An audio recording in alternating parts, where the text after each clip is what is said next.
Okay, so we're going to keep on moving. I've got one more quick review for you before we get to the next section, because I always try to show you where we're going. All right, so quick review. It's another simplified problem, which is going to mean multiply in this case. All right. 2k plus 1 times 3k plus 2. All right, so take a minute, multiply that out, and simplify it, please. All right, so all I wanted you to do was FOIL this thing together, first, outer, inner, last. Just fancy double distribute. All right, tell me what you got. Who wants to help me? 6k squared plus 3k plus 4k, doesn't matter really which one you do first, plus 2, okay? And when I put it all together, I actually have like terms this time. All right, so this time when I FOILed, I got 4 terms, but some of them went together. So now I'm down to 3 terms. So remember, we call that a trinomial. Well, we have factored trinomials already. We reviewed it earlier. The problem with this trinomial is that there's a number in front and is not the GCF. All the ones we've done up to this point that have a number in front of a trinomial have been a GCF. Okay? So now we need another method for factoring this. All right? So we're going to be factoring trinomials. So we'll go ahead and write that down. So officially part 2 here of our notes. We're going to be factoring trinomials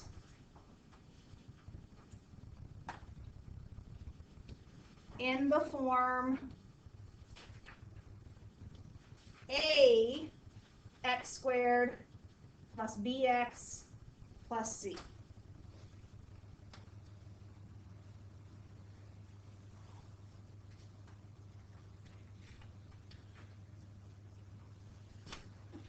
Now, I wrote it like this because if you look back at your notes we took last week, you'll see that we factored trinomials in the form of just regular x squared plus bx plus c. So a is just an extra number in front of x squared, but it's not going to be the GCF. Okay? All right, so we're going to write down some steps here, and then we'll get into some examples. All right, so the first thing you'll want to write down is that if a, because a is just going to be a number in front of x squared, if a cannot be factored out as the GCF,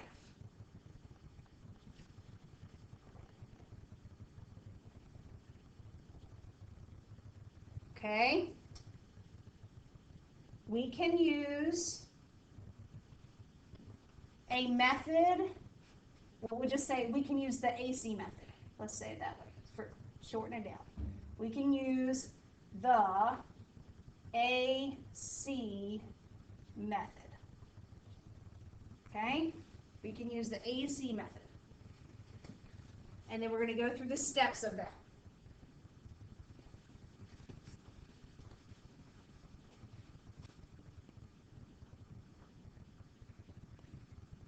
Now, it's called the AC method because it involves using the A from the trinomial and the C from the trinomial.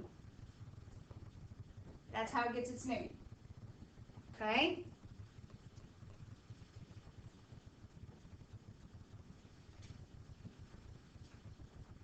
All right, step 1 is to multiply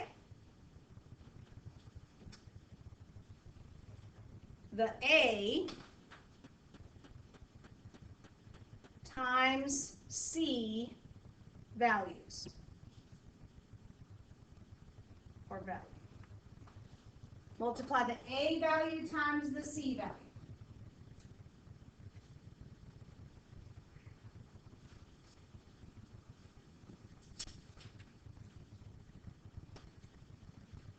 We're writing writing down steps so you always have something to go back and look at. Okay? All right, once you have that new number, whatever A times C ends up being, you're going to find a pair, all right, that multiplies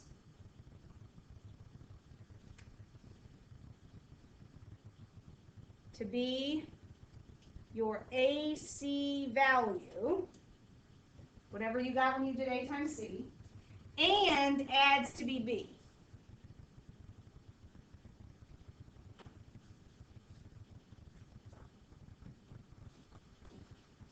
So it has to multiply to be your AC value and add to be B.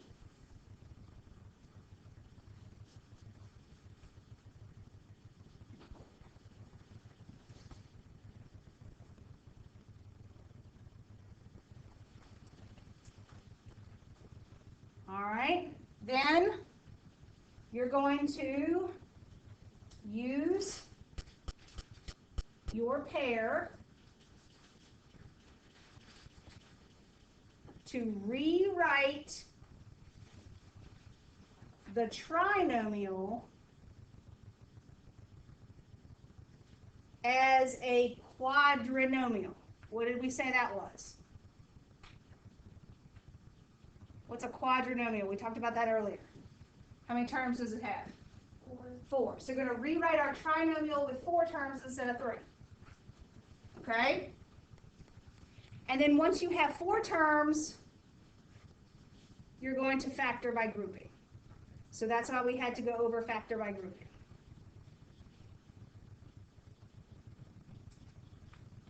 All right, so take a minute. All right, let's do some examples. At least get something, at least get it copied down. Our first example is going to look like this. 3x squared, go ahead and close my door all the way, please. 3x squared plus 4x plus 1. All right, and we'll go ahead and copy down number 2 while we're at it. 5a squared minus 7a plus 2.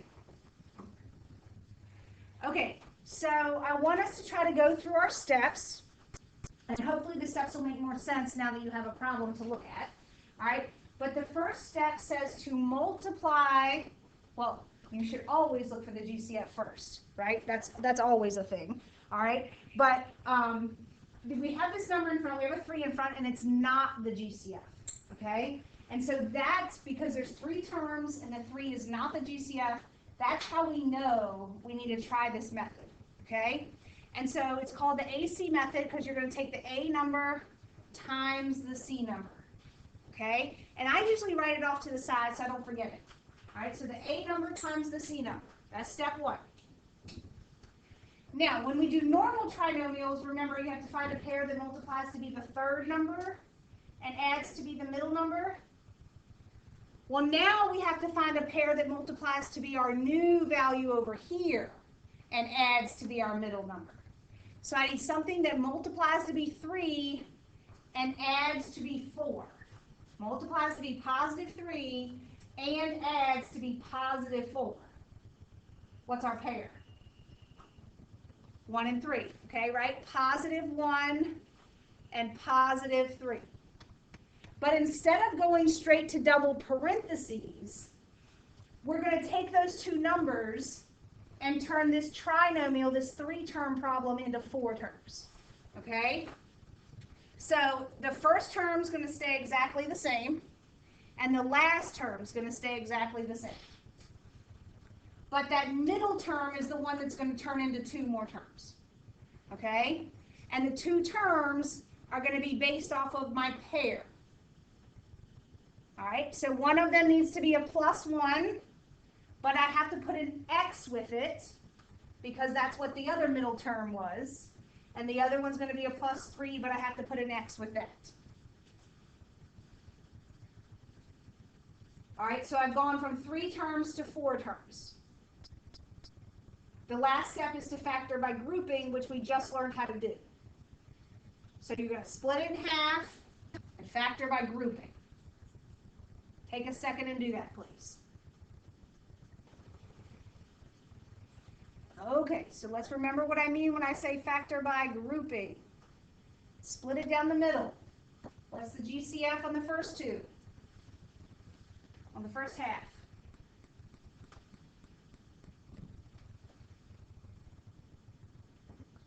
Thank you, Caitlin. All right, what's left? 3x plus 1. All right, so on the other side, I have to figure out what the GCF is. It doesn't look like they have one, does it? But everything has a GCF, even if it's just what number? 1. And it's a positive one because I don't need the signs to change. Okay, so I factored by grouping. And then one of my factors will be, thank you, and the other factor will be, awesome. And now I have actually factored using the AC method.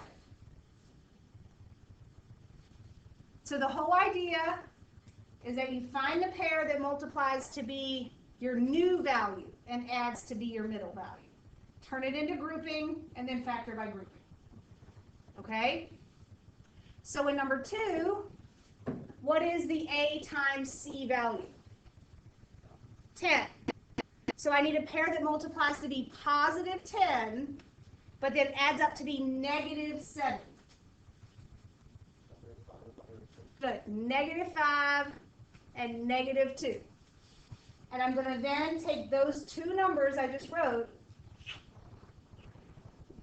and go from negative 7a to those two numbers with a's. Okay? So I've got 5a squared, that stays the same. The negative 7a turns into minus 5a and minus 2a. Doesn't that make negative 7a? You should always check your math. And then you bring down the plus 2 and you factor by grouping. All right, so take a minute and do that. Okay, so let's split it down the middle. Brooke, what did you take out of the first half? 5a, perfect. What was left over? Awesome. Chase, what did you take out of the other half so that your parenthesis matched? Negative 2, excellent. And that made it a positive a, whoop, I almost wrote a 2, and then a minus 1. Okay? So Gavin, what is one of your factors? And Kevin, what is the other factor?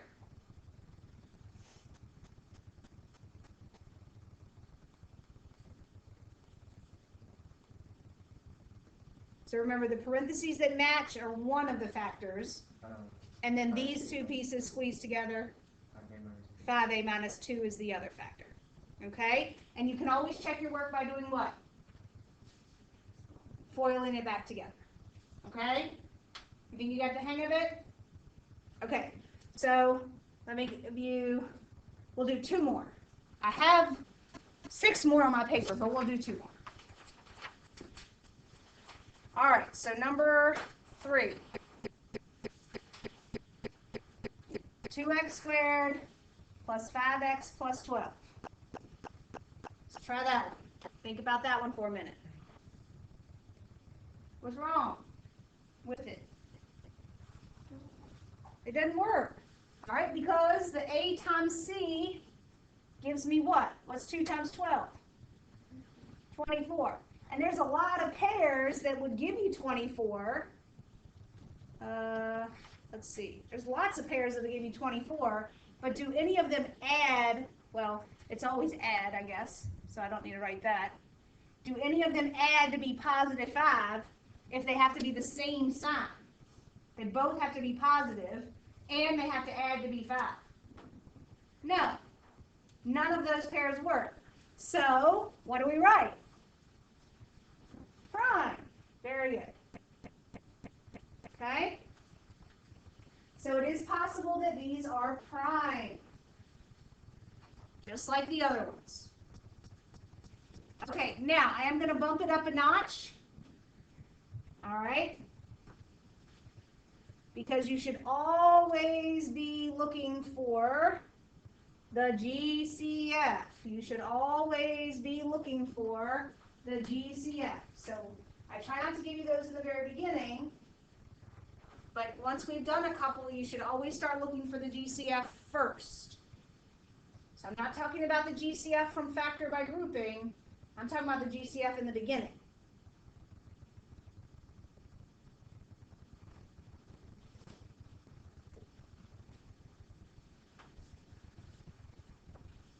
Grady, what do you think the GCF is?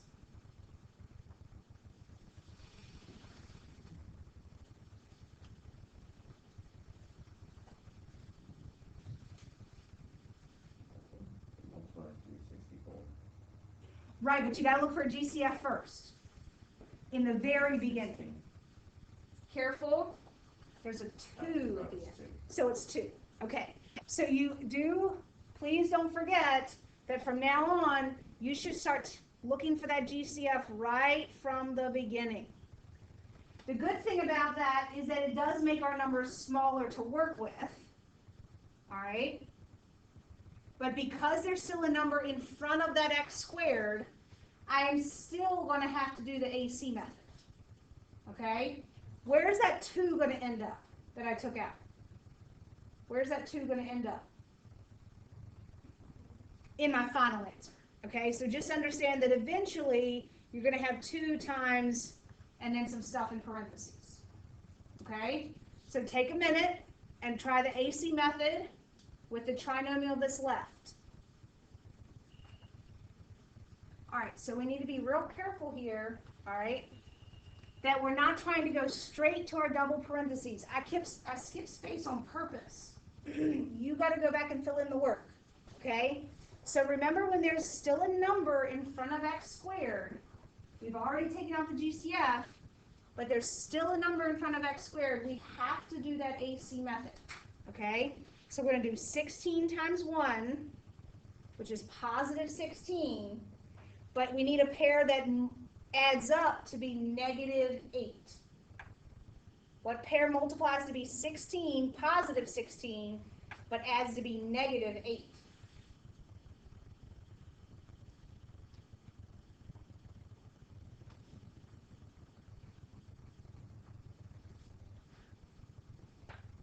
Keith, what multiplies to be positive 16 and adds up to be negative 8? 4 plus 4. Well, negative 4 plus 4 would be 0. They both need to be what? Negative. Very good. So negative 4 and negative 4. But that doesn't mean that's what you put in the parentheses. That means that's what you turn that middle term into, all right, when you create your quadrinomial, your 4 terms. And then I still can't go straight to the parentheses. I've got to factor by grouping. That means I've got to split this thing in half and factor out the GCF from each half. All right, we've got a 4x, and that leaves us with a 4x minus 1. Then on the other half, what's wrong with my signs? I need a positive 4x and a negative 1. So I've got to take out a negative 1 so that the signs switch. Okay, so one of my factors is that 4x minus 1 that matches in the parentheses. But what's the other one? It's another 4x minus 1. So technically you could stop there, but you could also write it with a square. Okay? All right, so from now on, you always need to start with the GCF. Always, always, always. Then look at what's left. If there's still a number in front of the trinomial, you're going to have to use the new method. If there's not a number in front of the trinomial anymore, you can use the old method of factoring. You still need to look for dots. Like, all of these things are now building. Every time we learn something new, it's going to be part of the homework, okay? So when you go to finish homework 2.2 and you have class time now to work on it, there's going to be other stuff mixed in, older stuff mixed in with the new stuff. Okay?